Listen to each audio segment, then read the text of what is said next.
Hello दोस्तों, स्वागत है आपका पार्ट थर्ड में। आज हम भारत में राष्ट्रवाद के बचे हुए कुछ इंपॉर्टेंट ऑब्जेक्टिव्स को देखने वाले हैं। तो चलिए बिना वक्त गवाए हम शुरू करते हैं। तो हमारा पहला प्रश्न है, हिंद स्वराज पुस्तक किसके द्वारा लिखी गई थी? तो हिंद स्वराज पुस्तक मोहनदास करमचंद गांधी यानी महात्मा गांधी जी के द्वारा 1909 में लिखी गई थी। और इसी में उन्होंने कॉन्सेप्ट दिया था असहयोग आंदोलन का, जो आगे चल के 1920 में उन्होंने इस आंदोलन की शुरुआत भी की थी। अगला प्रश्न है हमारा, ये 1920 में भारतीय कम्युनिस्ट पार्टी की स्थापना किसने की थी? तो इसका जवाब बने है हमारा एम.एन. रॉय। एम.एन. रॉय ने 1920 में ताशकंद में भारतीय कम्युनिस्ट की स्थापना की थी और इसका फॉर्मेशन 1925 में पूर्णतः हुआ था। आगे है हमारा अगला सवाल, अलीगढ़ आंदोलन का नेतृत्व किसने किया था? तो इसका आंसर है हमारा सर सैयद अहमद खान ने किया था। और इसी समय 1875 में उन्होंने मोहम्मदन एंग्लो ओरिएंटल कॉलेज की स्थापना की थी, जो आगे चल करके 1920 में एएमयू यानी कि अलीगढ़ मुस्लिम यूनिवर्सिटी के नाम से विख्यात हुआ, जिसे आज भी हम लोग देखते और सुनते हैं।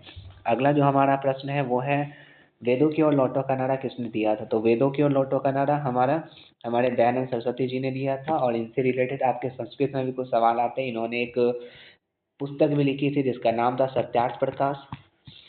इसके अलावा इन्होंने इनकी मृत्यु 1883 में हुई थी, जिसके बारे में भी आपके एग्जाम में, जो कि संस्कृत वाले क्वेश्चंस में पूछे जाते हैं। अगला जो हमारा प्रश्न है वो प्रश्न है, स्वराज दल के अध्यक्ष कौन थे? तो स्वराज दल की स्थापना आपको पता है 1923 में, हमने पिछले वीडियो में इसकी डिस्कशन किए हैं। 1923 में मोतीलाल नेहरू और ये चित्तरंजन दास ने मिलकर के किए थे। तो मोतीलाल नेहरू इसके सचिव थे, सेक्रेटरी थे, और चित्तरंजन दास इनके अध्यक्ष हुआ करते थे। तो इसका आंसर है हमारा चित्तरंजन दास, जो कि स्वराज दल के अध्यक्ष होते।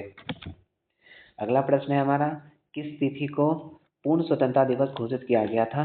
तो ये था आपका 26 जनवरी 1930, जो कि लाहौर सेशन जिसको हेल्ड किया गया था जवाहरलाल नेहरू के द्वारा। इन्होंने ही पूर्ण स्वराज की मांग की थी, जो कि 1929 में लाहौर सेशन हुआ था। और किस नदी के किनारे हुआ था, ये अब हमें कमेंट करके बताएं। अगला प्रश्न है हमारा, गांधी जी को महात्मा की उपाधि किसने दी थी? तो गांधी जी को महात्मा की उपाधि देने वाले थे रविन्द्रनाथ टैगोर। उन्होंने गांधी जी को महात्मा की उपाधि दी थी। और आप हमें बताएं कि नेताजी सुभाष चंद्र बोस को नेताजी का उपाधि किसने दिया था, ये अब हमें कमेंट करके बताएं। अगला जो हमारा सवाल है वो है, गांधी जी ने साबरमती आश्रम की स्थापना कब की थी? तो आपको पता है 1893 में गांधी जी साउथ अफ्रीका गए थे, और उसके बाद उन्होंने 1915 में वापस भारत आए थे। और भारत में आने के बाद सबसे पहले उन्होंने 1916 में साबरमती आश्रम की स्थापना की थी। और इसी के बाद उनके कुछ प्रमुख आंदोलन चले थे, जिसमें सबसे पहला 1917 का एक इम्पोर्टेंट चंपारण सत्याग्रह, जिसके बारे में आपके एग्जाम में प्रश्न आते हैं। 1918 में फिर खेड़ा सत्याग्रह, अहमदाबाद मिल मजदूर आंदोलन, और इसके बाद उनका जो इम्पोर्टेंट आंदोलन था 1920 का असहयोग और सविनय अवज्ञा आंदोलन। ये कुछ प्रमुख आंदोलन है जिसे आप अपने एग्जाम के लिए जरूर देख करके जाए। आगे हमारा सवाल है, असहयोग आंदोलन का प्रस्ताव कांग्रेस के किस अधिवेशन में पारित हुआ था? तो असहयोग आंदोलन का प्रस्ताव यहाँ पे पूछा गया पारित। तो पारित हुआ था ये हमारा दिसंबर 1920 नागपुर में। और अगर आपसे ये प्रश्न पूछा जाए कि असहयोग आंदोलन का प्रस्ताव कांग्रेस के किस अधिवेशन में प्रस्ताव रखा गया था, तो रखा गया था ये हमारा सितंबर 1920 कलकत्ता में। तो इस बात का ध्यान रखेंगे। अगला सवाल है हमारा, असहयोग आंदोलन कब स्थगित किया गया था? तो पता होगा आपको कि जो असहयोग आंदोलन है वो चौरी चौरा घटना, जो कि 1922 में हुई थी। 1922 में जो चौरी चौरा घटना हुआ था 5 फरवरी को। इसके बाद गांधी जी काफ़ी क्षुब्ध हो गए थे, काफ़ी निराश हो गए थे कि उनका आंदोलन बहुत ही हिंसक होता चला जा रहा है। इस वजह से उन्होंने इस आंदोलन को स्थगित कर दिया था। और फाइनली उन्होंने 12 फरवरी 1922 को ये घोषणा कर दी थी कि आपका ये आंदोलन स्थगित होता है। अगला प्रश्न है हमारा, अल्लूरी सीताराम राजू कौन थे? तो अल्लूरी सीताराम राजू आंध्र प्रदेश के एक आदिवासी नेता हुआ करते थे, जिनकी मृत्यु 1924 में हुई थी। अगला प्रश्न है हमारा, भारतीय कम्युनिस्ट पार्टी की स्थापना किसने की थी? तो भारतीय कम्युनिस्ट पार्टी की स्थापना करने वाले हैं एम.एन. रॉय।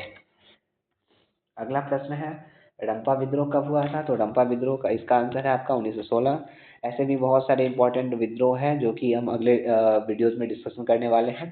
केवल विद्रोह को लेकर के अगला एक वीडियोस बनने वाला है, तो आप चैनल पे जुड़े रहें। अगला जो प्रश्न है वो है 1911 ईस्वी में बंगाल विभाजन किसने वापस लिया था? तो आपको पता होगा 1905 में लॉर्ड कर्जन के समय पर बंगाल विभाजन हुआ था, और 1911 में लॉर्ड हार्डिंग, सॉरी यहाँ पर हार्डिंग होगा, लॉर्ड हार्डिंग ने इस बंगाल विभाजन को वापस लिया था। अगला प्रश्न है हमारा, गांधी जी ने नमक कानून की स्थिति को भंग किया था? तो गांधी जी ने नमक कानून 6 अप्रैल 1930 को भंग किया था। आपको पता होगा कि ये 12 मार्च 1930 से ये आंदोलन चला था, और इस आंदोलन ये जो आंदोलन चला था 12 मार्च 1930 से, जो कि दांडी यात्रा के नाम से भी जाना जाता है, जो कि पूर्णतः 24 दिनों तक चला था, और लगभग लगभग इसमें गांधी 240 मील चले थे, और फाइनली 6 अप्रैल को पहुंच करके 6 अप्रैल 1930 को पहुंच करके उन्होंने इस नमक को बनाया और नमक कानून को भंग किया। तो ये था हमारा अगला आज का आखिरी प्रश्न। और वीडियो आपको अच्छी लगी हुई तो वीडियो को लाइक करें।